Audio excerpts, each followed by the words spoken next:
esa situación que habla de una hostilidad, de un enfado hacia la otra persona. Pero ¿cómo podríamos manejar estas situaciones?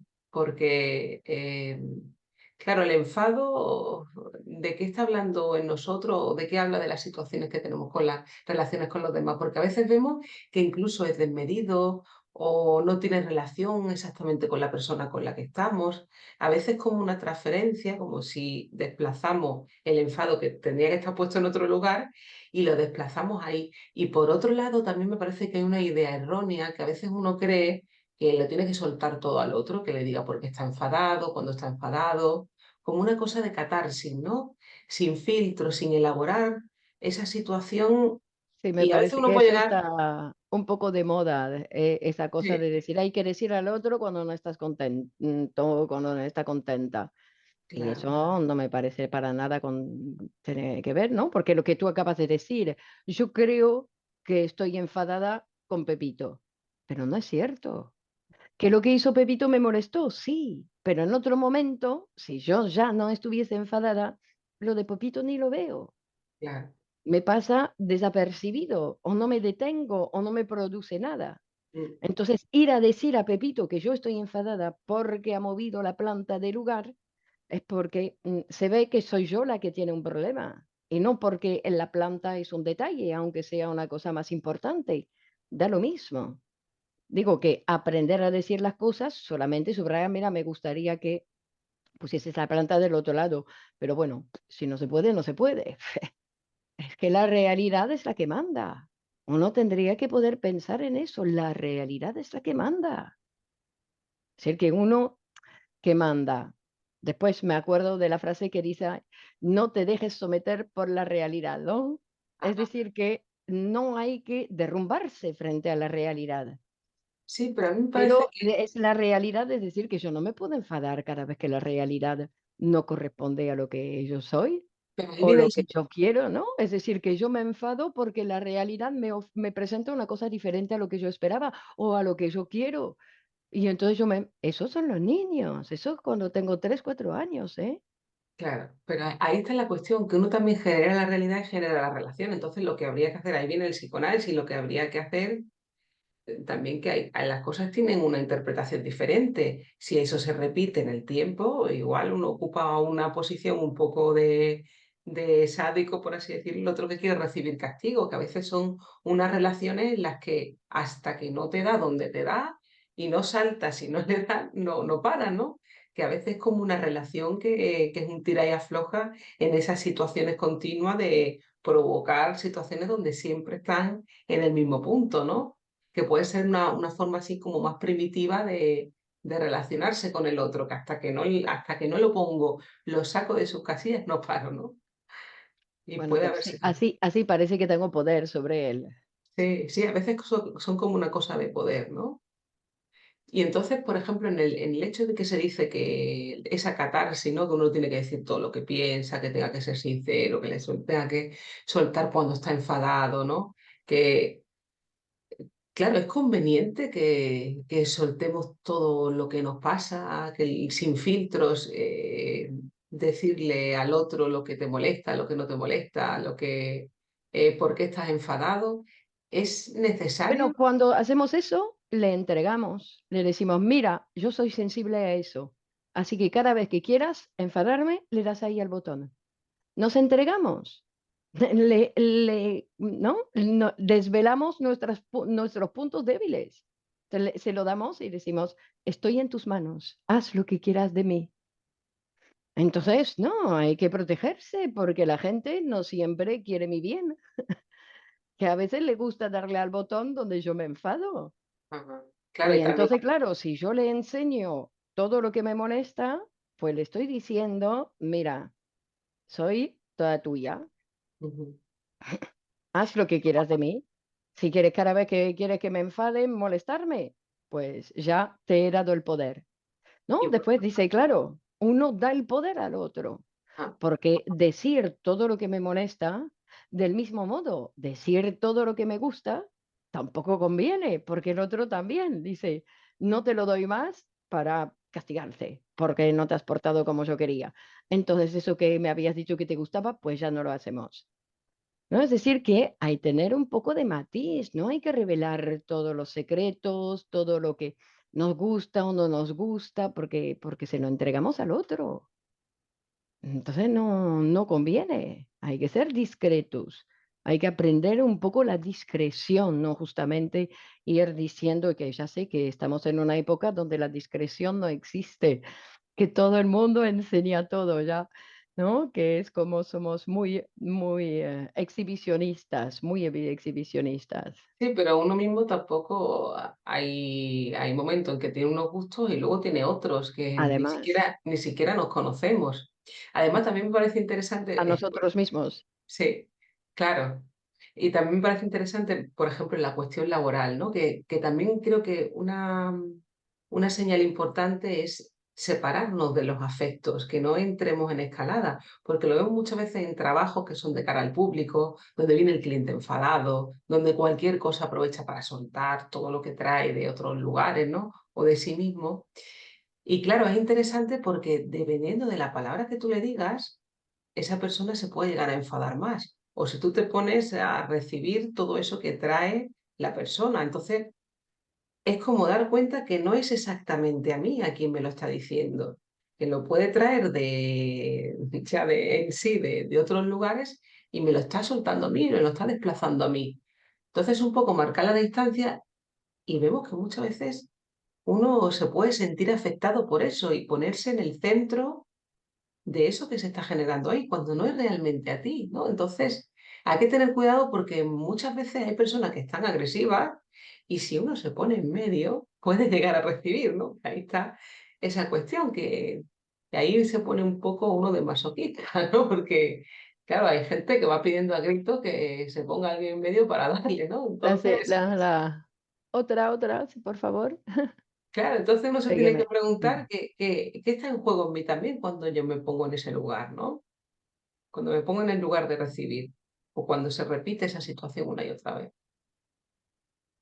Y bueno, y también pensaba que la cuestión del mal humor, ¿no? Porque si hablamos del humor, el humor te ayuda a transformar la realidad o por lo menos a que no te afecte tanto, que no reciba tanto impacto, ¿no? Tú elaboras la realidad con humor y ya parece otra cosa, ya no es tan, es como un ahorro de ese gasto psíquico, ¿no? Ya no te impacta tanto, ya no sufres tanto, sino que lo transformas y ya parece que la vida es más liviana, pero claro, el mal humor también corresponde a una manera eh, digamos, más a que no elaboras en la realidad, sino que, bueno, que la elaboras de manera en la que te pones en ese lugar de sufrimiento, de queja, de que nada cambie, de que uno mismo también es como un poco, como has dicho, infantil o un poco narcisista, ¿no? Que está uno subido en ese burro constante y no puede transformar nada y cada cosa le afecta un montón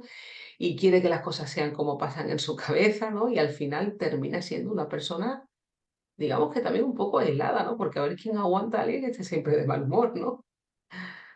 Hay que cuidarse también en ese sentido, porque también habla de las relaciones que tenemos con nosotros mismos y con los demás, ¿no? Porque también el hecho de ese mal humor también conlleva, eh, a ver, que hay una parte de nosotros moral más fuerte que igual no podemos alcanzar el ideal y uno acaba siempre enfadado porque no coincide lo que uno espera de sí mismo con lo que luego es. Entonces, claro, en ese salto también puede haber una situación en la que uno le entra ese mal humor, ¿no? Porque no puede desrealizar la realidad, no puede transformarse, está como muy sujeto, como muy narcisista, ¿no? Como muy inflexible, no hay nada que le cambie ni que le pueda transformar, no le puedes tocar nada, le tocas un poquito y salta, ¿no? Como quien tiene una herida también. Porque quien tiene una herida roza un poco y te salta, ¿no? Parece que hay algo ahí también que habría que trabajar, ¿no? De fondo. Claro, y hablamos de trabajo, Claro, porque claro, hay que pensar que no hemos nacido así, claro. que eso es el resultado de una producción, es el resultado de un montón de mecanismos, de un montón de situaciones, es decir, que nosotros llamamos eso trabajo, es decir, que se ha producido esa situación. Mm, Y si pensamos que esa situación no ha caído del cielo, que es una producción, quiere decir que se puede hacer otro tipo de trabajo para deshacer, para diluir eso, que existe la posibilidad de diluir eso para poder llegar a ser más amable con Ajá. uno mismo, no solamente con los demás, porque cuando yo tengo bronca con los demás, qué mal me trato, porque me tengo bronca a mí también. Entonces, claro, después, además, cuando, ¿no? El ejemplo que tú decías de echar bronca al otro, de expresar como no estoy contenta con lo que ha pasado, pues se lo voy a decir. Entonces, se lo largo todo, el otro me mira diciendo, ¿qué me está diciendo? Como si no tuviese que ver con él. Es que no tiene que ver con él. Y además a mí después me da bronca porque he hablado como he hablado, que tendría que ser más amable, porque yo quiero ser buena, no me gusta ponerme así, y entonces después me castigo. Y me castigo, ¿no? Como ya sabemos, con remordimiento, porque decimos la culpa, ¿no? El remordimiento ya en sí es el castigo. Yo tengo remordimiento por lo que he hecho o lo que no he hecho, según el caso. Mm. Entonces, en todos los casos, lo que venimos a decir, queridos amigos y amigas, es que conviene tumbarse en el diván, que para el siglo XXI es una de las cosas más importantes que está a nuestro alcance como experimento humano y para no caer en la trampa que nos están ofreciendo los medios de comunicación, que como vemos, lo que les interesa es ir a la guerra, es decir, ser agresivos. He No. visto, ¿no? He visto que la Unión Europea tiene preparado mandar 5.000 millones de euros a Ucrania para seguir con la guerra, cuando miren nosotros en qué estado estamos. Es decir, que o me cuido yo y que el Estado no está interesado en cuidarme, está interesado en enriquecerse con la venta de armas. Perdón, pero que ya que estamos hablando de Es las muy broncas, fuerte. digamos que los belicosos son Sí. ellos. Yo Mm, tengo que cuidarme para no caer en esa belicosidad de ir a batallar con todo lo que me rodea. Y ujú, para eso me tengo que cuidar. Es decir, claro. que es una responsabilidad nuestra, que Mm, nadie se va a ocupar de mí si no soy, ¿no? Yo misma. Es claro. decir, Y que se puede transformar, los conflictos se pueden resolver de otra manera, por supuesto. Hay que construir la civilización en nosotros y el sentido del humor también se puede trabajar, porque no, por supuesto, nadie nace con una personalidad dada, sino que eso se puede transformar. Y es exacto. responsabilidad nuestra hacernos cargo de eso. Si no, vamos también batallando con los demás en nuestro espacio, digamos, de nuestra comunidad, ¿no? Y es necesario que tengamos tiempos de paz. Así que nos vemos la próxima. Hasta el próximo día. Hasta el Adiós, próximo hasta día. luego. Chao, Chao. chao.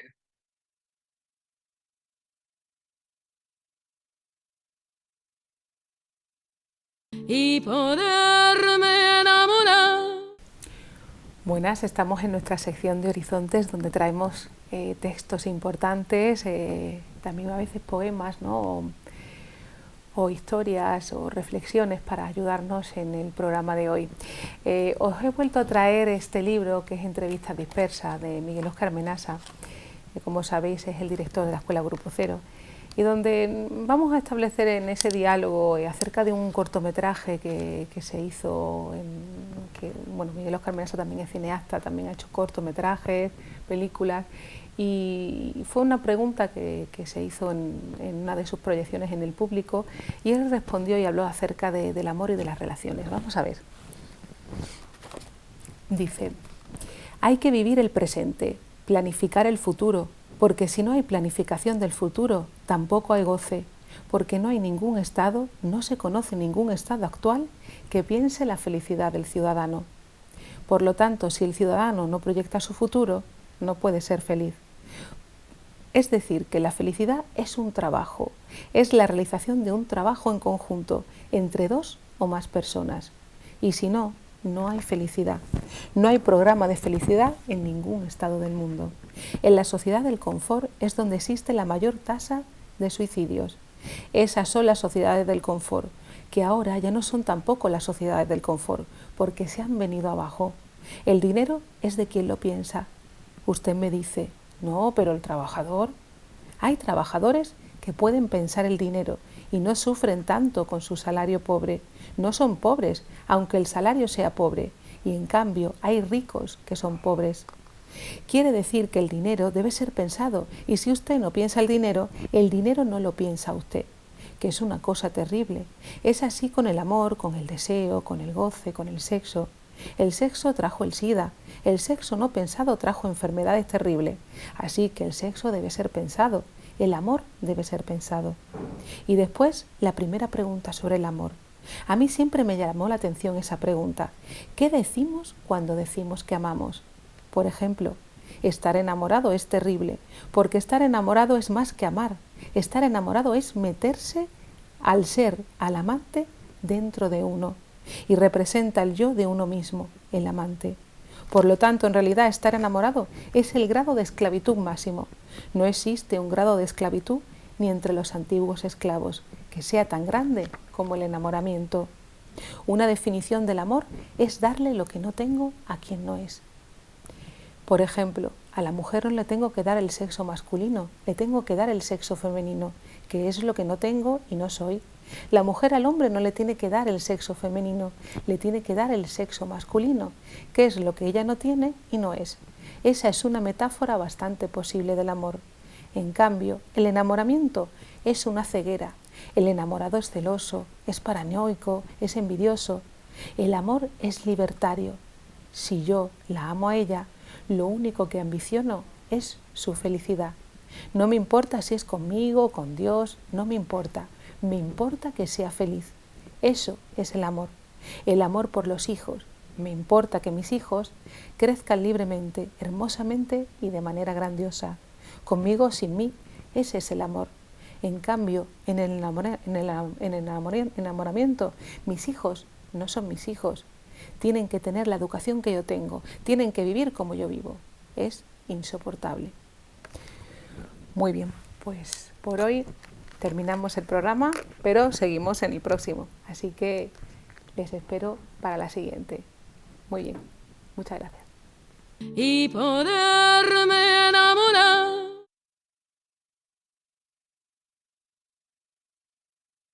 De José Ángel Valente, Son los ríos.